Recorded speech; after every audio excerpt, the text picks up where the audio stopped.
Good morning students.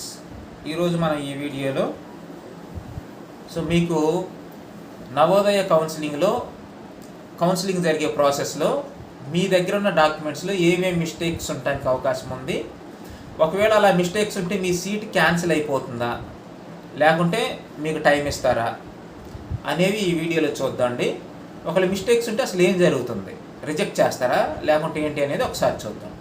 Okay, first అయితే కొంతమంది parents doubts అడిగారు. అంటే వాళ్ళ పిల్లలు ఎగ్జామ్లో చేసిన మిస్టేక్స్, ఆధార్ కార్డులో ఉన్న మిస్టేక్స్, డౌట్లు అడిగారు. ఆ డౌట్లు ఒకసారి మనం చూసుకున్న తర్వాత అసలు మిగతా డాక్యుమెంట్స్లో ప్రాబ్లం ఎలాగుంటుంది అనేది చూద్దాం. ఓకే, సో ఒక పేరెంట్ పెట్టారనమాట, బాలు అంట.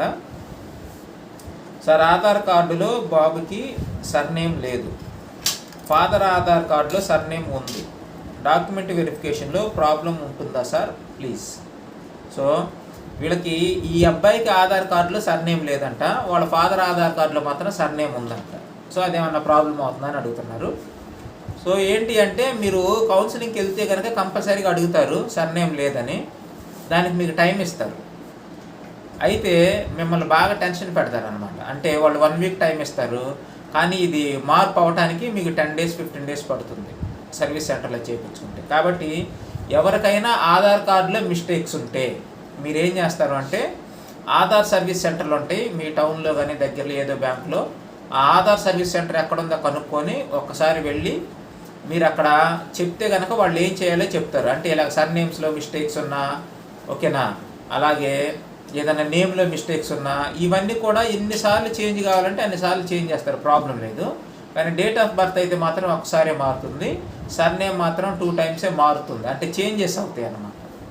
అసలు సర్నేమే లేదు అంటే కనుక ప్రాబ్లం ఏమి ఉండదు, వాళ్ళు సర్నేమే ఎంటర్ చేస్తారు. ఆల్రెడీ మా దగ్గర చదువుకునే ఒక అబ్బాయికి సర్నేము కంప్లీట్గా పడకుండా జీ అని పడింది ఇనిషియల్. సో అందుకోసం అని చెప్పేసి వాళ్ళ పేరెంట్ని చెప్తే వాళ్ళ పేరెంట్ నీట్గా సర్వీస్ సెంటర్కి వెళ్ళి చేయించుకున్నాడు. ఆల్రెడీ 12 daysలో అది కంప్లీట్ అయ్యి కూడా న్యూ ఆధార్ కార్డు వచ్చింది. కాబట్టి ఆధార్ కార్డులో సర్నేమ్లో కానీ స్టూడెంట్ నేమ్లో కానీ మిస్టేక్స్ ఉంటే మీరు కౌన్సిలింగ్ కన్నా ముందే వెళ్ళి ఆ మిస్టేక్స్ సరి చేయించుకోండి. ఓకే, ఇది విషయం ఆధార్ కార్డు మిస్టేక్స్. నెక్స్ట్ ఇంకొక పేరెంట్ చూద్దామండి.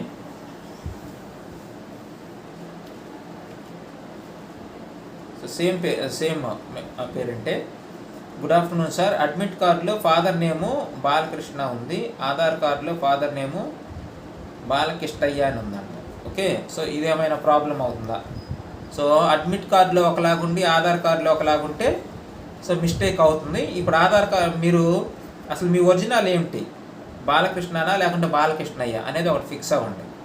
ఆధార్ కార్డులోనే కరెక్ట్గా ఉంది అనుకుంటే అప్పుడు అప్లికేషన్లో తప్పుపడింది కాబట్టి ఇదేం ప్రాబ్లం ఉండదు. కానీ కౌన్సిలింగ్లో వాళ్ళు అడుగుతారు, అడిగి మీకు 1 day టైం ఇస్తారు. ఏం అడుగుతారు అంటే, మీ స్కూల్ హెచ్ఎం దగ్గరికి వెళ్ళి ఒక లెటర్ రాపించుకోండి. ఆ లెటర్లో నేమ్ ఇలాగా అప్లికేషన్లో తప్పుపడింది కాబట్టి ఒరిజినల్ నేమ్ వచ్చేసరికి బాలకృష్ణయ్యే, ఓకే, కానీ అప్లికేషన్లో ఎంటర్ చేసేటప్పుడు ఇలాగ మిస్టేక్ జరిగింది అని చెప్పేసి ఒక లెటరు మీ స్కూల్లో, మీ అబ్బాయి ఏ స్కూల్లోనైతే చదువుతున్నాడో 5th class, ఆ స్కూల్ హెచ్ఎం దగ్గర లెటర్ తెమ్మంటారు. ఆ లెటర్ కనుక మీరు సబ్మిట్ చేశారనుకోండి, సో ప్రాబ్లం ఏమి ఉండదు, కౌన్సిలింగ్ ప్రాసెస్ అనేది జరిగిపోతుంది. ఓకే, సో ఇలాగా డాక్యుమెంట్లో నేమ్స్ కానీ ఇలాంటి మిస్టేక్స్ ఏమైనా ఉంటే సరి చేసుకోవచ్చు. అలాగే ఇంకొక పేరెంట్ అన్నమాట. Sir, student hall ticket number బాగానే రాశాడు, question paper book code okay, కానీ question paper booklet number bubbling mistake ఉంటే ఏదైనా ప్రాబ్లం అవుతుందా? అది అంటే హాల్ టికెట్ నెంబర్ ఇవన్నీ కరెక్ట్గానే వేసాడంట, కాకపోతే ప్రాబ్లం ఏంటి అంటే ఆ హాల్ టికెట్ బుక్లెట్ నెంబర్ ఉంటుందన్నమాట. సో ఆ బుక్లెట్ నెంబర్ బబుల్ చేసేటప్పుడు తప్పు చేసాడు. సో దీనివల్ల ఏమైనా ప్రాబ్లం అవుతుందా అంటే జనరల్గా అయితే ఏముండదు, ఎందుకంటే ఎవరైతే ఇన్విజిలేటర్ ఉంటారో ఆ రోజు క్లాసులో ఆ ఇన్విజిలేటర్ అవన్నీ చూసుకోవాలి. అంటే వీళ్ళ హాల్ టికెట్ నెంబర్ బబుల్ చేయటము, ఏమైనా మిస్టేక్స్ ఉంటే వాళ్ళే సరి చేయటం, ఇవన్నీ చూసుకోవాలి. ఒకవేళ మీ అబ్బాయి ఉన్నప్పుడు వాళ్ళు చూడకపోయినా కానీ అవన్నీ సబ్మిట్ చేసేటప్పుడు కంపల్సరీగా చూస్తారు. కాబట్టి కంగారు పడాల్సింది ఏం లేదు, వాళ్ళు సరి చేసి మళ్ళీ బబుల్ చేస్తారు. లేదంటే కనుక లెటర్ అయినా వాళ్ళ అఫీషియల్స్కి పెడతారు, మీ పేపర్ కరెక్షన్ అవుతుంది. మంచి మార్కులు వస్తే కనుక మీకు సీటు కూడా వస్తుంది. సో ఇలాగా ఎగ్జామ్ హాల్లో చేసిన మిస్టేక్స్ ఏమైనా ఉంటే వాళ్ళు లెటర్ పెడతారు, ప్రాబ్లం ఉండదు. ఆధార్ కార్డులో మిస్టేక్స్ ఉంటే అవి మీరు సరి చేయించుకోండి. ఆధార్ కార్డులో కరెక్ట్గానే ఉంది కానీ అప్లికేషన్లో తప్పు పడిందంటే దానికి వాళ్ళు టైం ఇచ్చేసి మీ స్కూల్ హెచ్ఎం దగ్గర నుంచి ఒక లెటర్ తెమ్మంటారు. ఓకే, ఇది మీరు కౌన్సిలింగ్కి వెళ్ళినప్పుడు ఇలాంటి డాక్యుమెంట్స్లో ఏమైనా మిస్టేక్స్ ఉంటే వాళ్ళు మీకు టైం ఇచ్చి ఆ టైం లోపల కంప్లీట్ చేసుకొని రమ్మని చెప్పేసి పంపిస్తారు. ఆ టైం లోపల మీరు కనుక చేయించుకొని వెళ్ళగలిగారు అనుకోండి, మీకు సీటు కన్ఫామ్గా ఉంటుంది కౌన్సిలింగ్లో, నో ప్రాబ్లం. లేదు అంటే కనుక మిమ్మల్ని సెకండ్ కౌన్సిలింగ్కి వేసేస్తారు.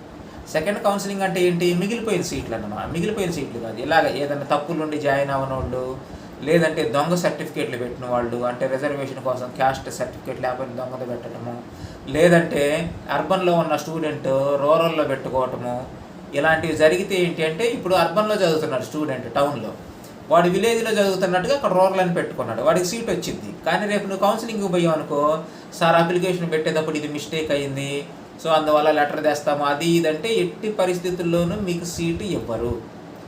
మీరు టౌన్లో చదువుతూ విలేజ్లో చదువుతున్నట్టుగా రూరల్ అని పెట్టుకుంటే ఎట్టి పరిస్థితుల్లో కూడా మీకు సీట్ అనేది ఇవ్వరు. ఓకేనా? అది మేము మిస్టేక్ చేసాము, లేకుంటే అప్లికేషన్ పెట్టుకునేటప్పుడు తప్పు జరిగింది, ఇలాంటివి మీరు ఎన్ని చెప్పినా కానీ వాళ్ళు మిమ్మల్ని తీసుకోరు. ఓకేనా? అర్థమైందా? డాక్యుమెంట్లో మిస్టేక్స్ అంటే ఆధార్ కార్డులో తప్పులు ఉంటే ఓకే సరి చేయించుకోమని టైం ఇస్తాడు, లేదా అప్లికేషన్లో తప్పులు ఉంటే ఓకే సరి చేయించుకోమని టైం ఇస్తాడు, అడ్మిట్ కార్డులో మిస్టేక్స్ ఉన్నా కానీ ఓకే టైం ఇస్తాడు, మీ సీట్ ఎక్కడికి పోదు. కానీ ఒకటి, క్యాస్ట్ మీరు రిజర్వేషన్ లేకపోయినా రిజర్వేషన్ ఉన్నట్టుగా మీరు అప్లికేషన్ పెట్టుకొని ఆ క్యాస్ట్ సర్టిఫికేట్ రేపు సబ్మిట్ చేయలేకపోతే మీకు ఎట్టి పరిస్థితుల్లోని సీటు ఇవ్వరు. అలాగే మీరు రూరల్ స్టూడెంట్ కాకపోయినా, రూరల్ అంటే టౌన్లో చదువుతూ అక్కడ అప్లికేషన్లో అర్బన్ అని పెట్టుకోవాలి. మరి బై మిస్టేక్ పెట్టినా లేదా సీట్ వస్తుందని కావాలని పెట్టినా అలాగ గనక పెట్టి అప్లికేషన్లో తప్పుపడింది, సో మాకు సీట్ ఇవ్వండి అంటే ఎట్టి పరిస్థితుల్లో కూడా వాళ్ళు ఇవ్వరు. సో ఈ మిస్టేక్సే జనరల్గా కౌన్సిలింగ్ టైంలో ఉంటాయి. ఇంతకన్నా ఎక్కువ మిస్టేక్స్ అయితే కనుక ఏమీ ఉండవు. ఏదన్నా చిన్న చిన్న మిస్టేక్స్ అయితే మీకు ఎలో ఇస్తారనమాట. ఓకే, ఇప్పుడు నేను చెప్పిన రెండు తప్ప, క్యాస్ట్, రూరల్, అర్బన్, ఈ రెండు విషయాల్లో మాత్రం ఎట్టి పరిస్థితుల్లో వాళ్ళు యాక్సెప్ట్ చేయరు. మిగతా మిస్టేక్స్ ఏమున్నా కానీ మీకు పెద్ద ప్రాబ్లమే ఉండదు, ఒక లెటర్ పెట్టుకుంటే సరిపోతుంది అనమాట. ఓకేనా? అది విషయము. Thank you for watching this video. Next ఇయర్కి ఎవరికైనా నవోదయ కోచింగ్ కావాలంటే కనుక మన కోచింగ్ సెంటర్లో నవోదయ ఇస్తున్నాము. అలాగే హాస్టల్ కూడా స్టార్ట్ అవుతుంది. సో ఎవరైనా కోచింగ్ కావాలి అనుకుంటే కనుక స్క్రీన్ మీద కనిపించే నెంబర్లకి కాల్ చేయండి. Thank you for watching this video.